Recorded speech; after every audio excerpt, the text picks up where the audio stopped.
Hello students, so in this lecture we will be discussing about molecular dynamics simulations, and we will discuss about mainly the Lennard-Jones potential. Now the word the dynamic, it indicates that there is a movement of atoms and molecules involved. Now, what the molecular dynamics simulation does is it captures the motion of the atoms and molecules, and it updates the motion of the atoms and molecules, and it updates after when these atoms and molecules have been exposed to a force field potential. And the force field actually depends upon the type of material it is, and based upon the interaction there is a change in the position and the velocity of the atoms, and thus then updation occurs. Now the different force field which are used in molecular dynamics simulations, and the first one is the most basic one, that is the Lennard-Jones potential, which is a two-body force field. So when there are two atoms having an electron cloud surrounding them, so this is the nucleus, and you have an electron cloud surrounding it. When these two atoms they approach each other, which are non-bonded, there is a potential existing between them. Now this potential, it comprises of an repulsion term, which is the Pauli's repulsion term,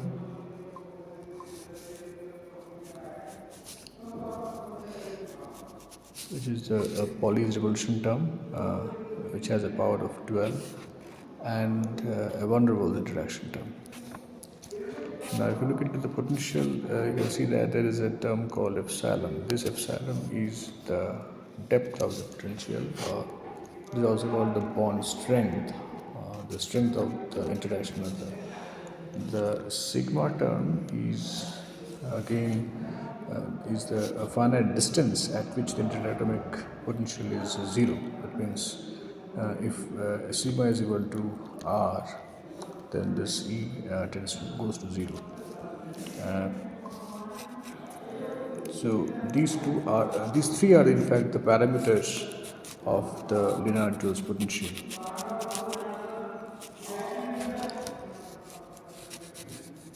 These are the parameters. The first parameter is epsilon, the second one is r, this sigma, and the third one is r.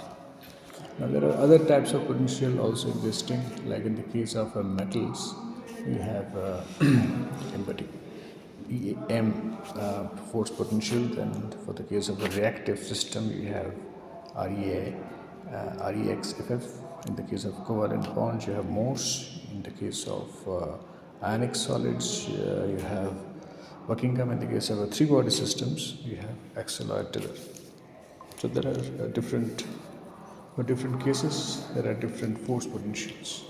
But the basic role of all the potential is to provide some force fields to the atoms, and after they have been moved, or there is a velocity change and position change occurring in the atoms, and you update the system with that. Now, okay, so this is all done. Now this we will particularly focus on Lennard-Jones potential here, and the Lennard-Jones potential, as previously told, is on non-bonded interactions, and it is applicable for noble gas and molecular crystals. So some of the parameters, some of the basic materials like argon, neon, xenon, and water, they are having certain value of the parameters mentioned. So these are the values. The advantages of molecular dynamics system is that we can have an atomic level control on the system, and there is also an atomic level resolution. There is a time resolved dynamics, and an experimental good correlation between experimental and theory can be established. Now, if you would like to represent the Lennard-Jones potential through Python codes, these are the codes. Like we need to first call the numerical computation in Python.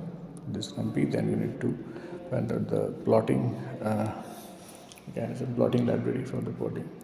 MATLAB, matplot.lib from the Python, and assign it simpler names. So this NP and PLT, they have been assigned the simpler names for these two operations. Then we put the value of epsilon and sigma is equal to 1 for simplicity, and we provide a certain values of R, and then we can compute the Lagrange's potential. Now, to see the different positions or the effect of the different positions, what we have done here, we have considered three sets of the R values. So this is the first set, 0.8, 3 and 0, and then we have taken these two sets, and by providing these two sets we have developed the Lennard-Jones potential, and you can see that there is a slight shift in the value. So this is the sigma m, or the bond length has been shifted, and this is for the last case. So this is just a representation of how you can express the Lennard-Jones potential in through Python.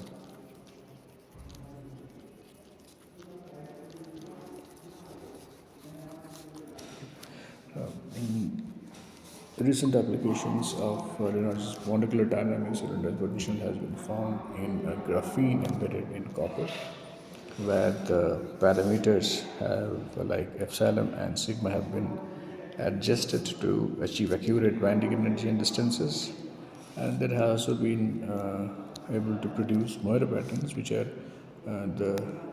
due to the lattice constant difference between two 2D lattices. So here copper, and which is a 2D material, is being embedded on graphene, which is a 2D material, is being embedded on copper 111, another 2D material. So the lattice indifference occurs, and there is a change in rotation angles, so which gives rise to these Moira patterns. Lagrange's potential in combination with Axeroid Teller, which is a three-body potential, have been also recently have been used to find the molecular terminations in MZ and in aluminum nichrome alloys.